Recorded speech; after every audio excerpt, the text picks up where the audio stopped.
Bonjour à tous, c'est Arnaud ASMR. Je vais vous présenter les derniers achats que j'ai pu faire. Ici, essentiellement d'occasion, dans des magasins cash ou des vides-greniers.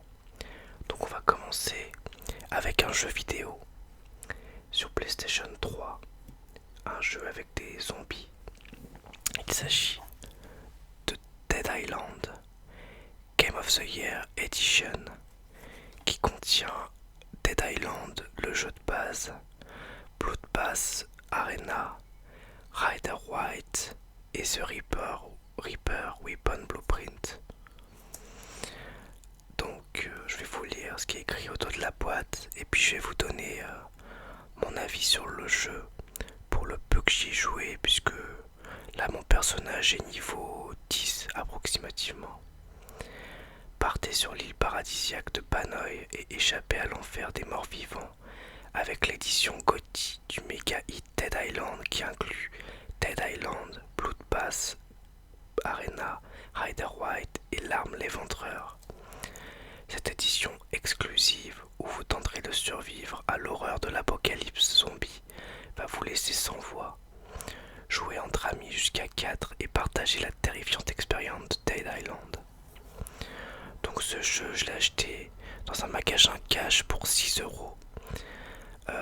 Il y en avait d'autres, mais ils étaient à 10. Celui-ci, il n'y avait pas le livret et la boîte était un peu abîmée, c'est pour ça qu'ils avaient baissé le prix. Mais vu que le CD était en bon état, je l'ai pris. Enfin, le Blu-ray plutôt. Donc, pour l'instant, je trouve que c'est un bon jeu, mais qui a quand même pas mal de défauts. Donc, je m'explique. Les points positifs, je trouve, c'est l'aspect monde ouvert, le système de combat qui est assez sympa. J'aime bien aussi le côté un petit peu survie, RPG, le fait de devoir chercher des armes et le fait aussi que la durabilité des armes soit vraiment très faible. Ça apporte un côté plus difficile au jeu, que je trouve assez cool. Ça met vraiment du challenge, parce que le jeu, je trouve qu'il est quand même assez difficile, assez dur. Je trouve que le jeu est plutôt beau. En tout cas, il est pas moche, même s'il est pas mal buggé, malheureusement. Après, il y a quand même des défauts qui sont assez conséquents. Je trouve que les personnages sont vraiment inintéressants. On va voir un personnage, il nous donne une quête, mais en soi, il n'y a pas vraiment de réelle histoire pour l'instant. C'est pas très intéressant, donc l'aspect survie est cool, mais le scénar finalement est pas terrible. Ensuite, je m'attendais aussi à découvrir de nombreux lieux, et je me rends compte que il y a beaucoup d'endroits qui se ressemblent, avec les mêmes piscines, les mêmes bâtiments.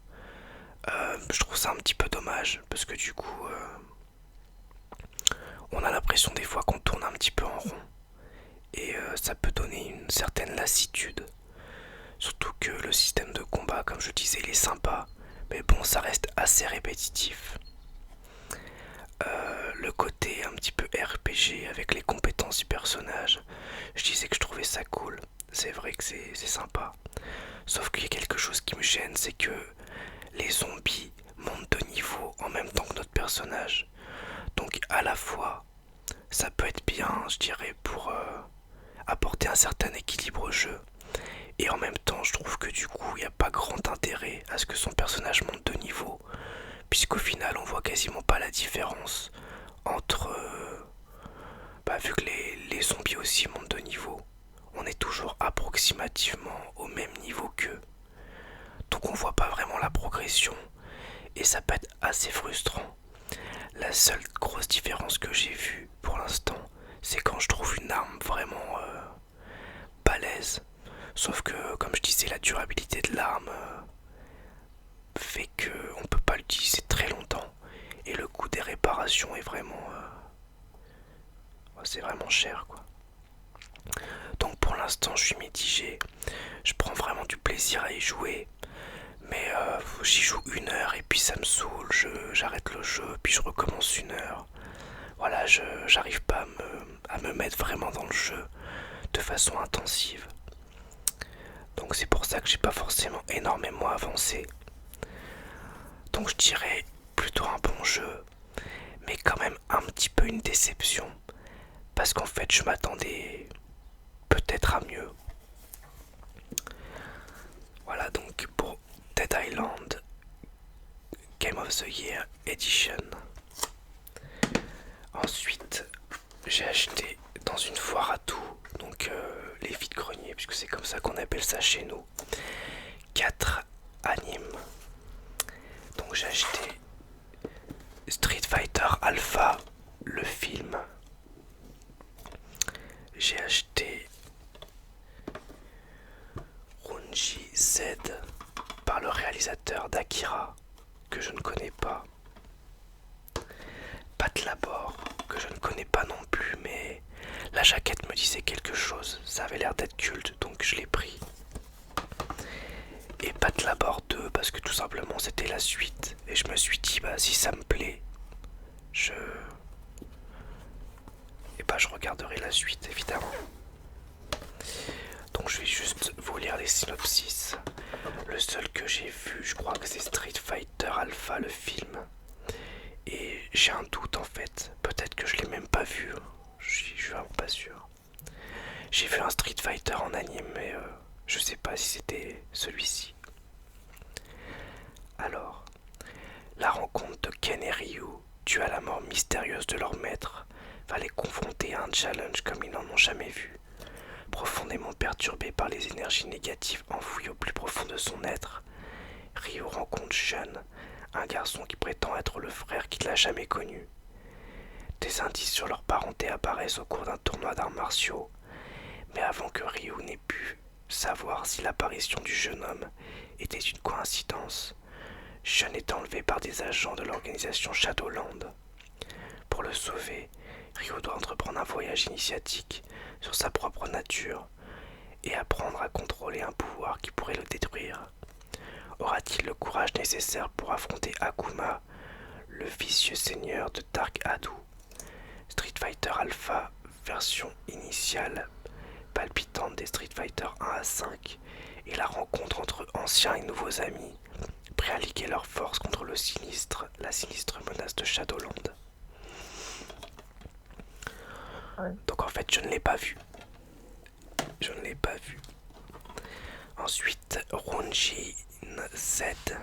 En l'an 2020, plus d'un quart de la population japonaise dépassera les 65 ans. C'est cette anecdote qui inspira Katsuhiro Otomo, le réalisateur d'Akira, l'anime culte le plus acclamé de tous les temps. Cette décapante vision du futur où les soins prodigués aux vieillards se font à l'aide d'un ordinateur Z001 pour un maximum d'efficacité mais un minimum de compassion.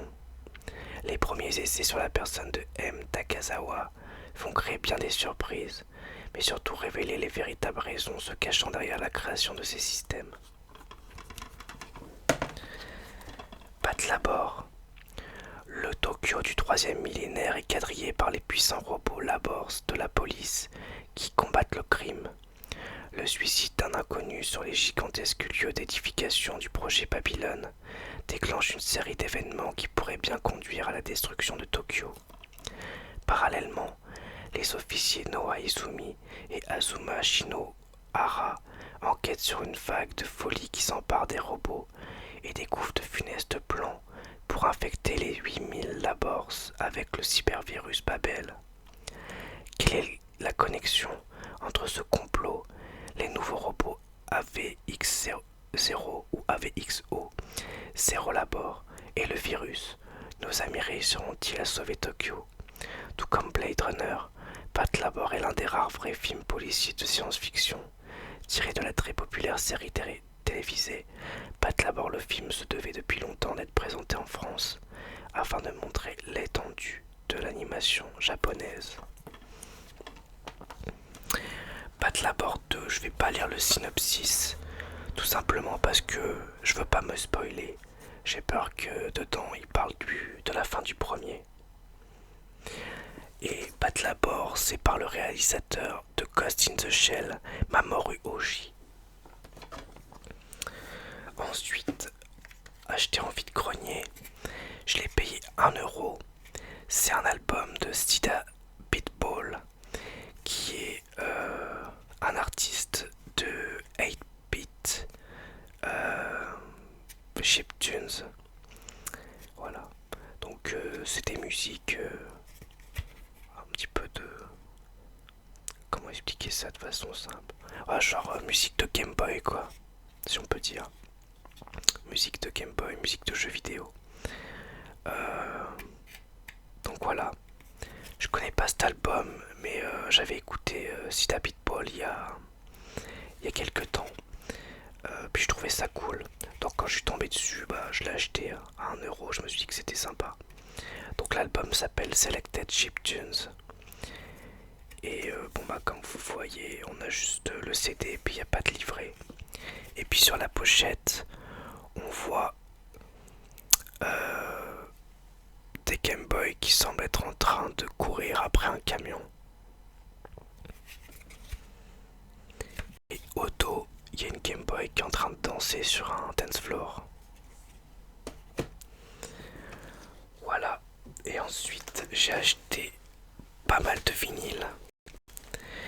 Donc, je vais vous les présenter rapidement. Je les ai achetés. Je les ai quasiment. Enfin, j'en ai acheté une partie dans un magasin cash. Et une autre partie en foire à tout. Donc, tous les premiers que je vais vous montrer viennent d'un vide-grenier. Donc celui-ci, je l'ai payé. Alors là, attendez, je sais pas si j'ai possibilité de vous le montrer mieux. Voilà. Celui-ci, je l'ai acheté 2 euros. C'est un double best-of de Django Reinhardt, qui est bah, le king du jazz manouche, hein, bien connu, avec des morceaux notamment Nuage, Beyond the Sea, Minor Swing, Djangology, Swing 42, Django's Castle, etc. Donc il y a ces morceaux les plus connus. Et puis à l'intérieur, il y a une petite biographie du personnage. Et puis d'autres choses qui peuvent être intéressantes. Donc celui-ci, je l'ai payé 2 euros. Ensuite, Iron Maiden, j'ai oublié le nom de l'album, Somewhere in Time. Un album que je connais pas mais que j'ai trouvé 1 euro en vide-grenier, en parfait état. Il est encore, donc il y a encore un emballage, ce qui fait qu'il est vraiment en parfait état. Je l'ai payé 1 euro, donc j'étais vraiment content de tomber dessus. Ensuite, une compilation Palace House Music. Donc c'est principalement de la dance et de la techno des années 90. Donc moi je suis un grand fan de techno et de dance des années 90, parce que je suis un petit peu nostalgique. Donc voilà, je l'ai trouvé aussi à 1 euro. Donc ensuite ces vinyles là, je les ai achetés dans un magasin cash, 50 centimes le vinyle. Donc il y a cet album, cet double album de Deep Purple qui s'appelle Mark 1 and 2. Deux albums d'Ozzy Osbourne qui sont en parfait état. Donc on a The Ultimate Sin, donc Ozzy Osbourne qui est l'ancien leader de Black Sabbath, le groupe culte qui a changé l'histoire de la musique, puisqu'il est considéré un petit peu comme le premier groupe de métal au monde. Et Blizzard of Oz, qui est un album très connu d'Ozzy Osbourne. Twisted Sisters, Under the Blade, je crois. Voilà, c'est ça, Under the Blade. Donc aussi à 50 centimes. Et Jean-Michel Jarre, Oxygène. Jean-Michel Jarre qui est donc un pionnier de la musique électronique française. Cet album il est sorti en 76 et puis il a révolutionné la musique électronique. Celui-ci je l'ai trouvé pour 1 euro dans un vide-grenier. Voilà. Donc je vais vous faire un résumé de ce que j'ai pu trouver. Donc des vinyles. Django Reinhardt pour 2 euros. Iron Maiden pour 1 euro, ça fait 3 euros. Une compilation Palace House Music pour 1 euro, ça fait 4. Deep Purple Mark 1 et 2, 50 centimes, ça fait 4,50 €. Ozzy Osbourne The Ultimate Sin, ça fait 5 euros. Ozzy Osbourne Blizzard of Oz, ça fait 6,50 €. Twisted Sister Under the Blade, ça fait 7 euros. Jean-Michel Jarre Oxygène, ça fait 8. Attends, je recompte, mais je crois que c'est ça. 2, 3, 4, 5, 6. Oh là là, attendez, je sais plus. 2 euros, 3 euros, 4 euros, 4,50 €, 5 euros, 5,50 €, 6 euros, 7 euros. Voilà, il y a 7 euros de vinyle. 8 euros avec Sida Beatball, le CD. Les 4 animes, c'était 3 euros, ça fait 10 euros.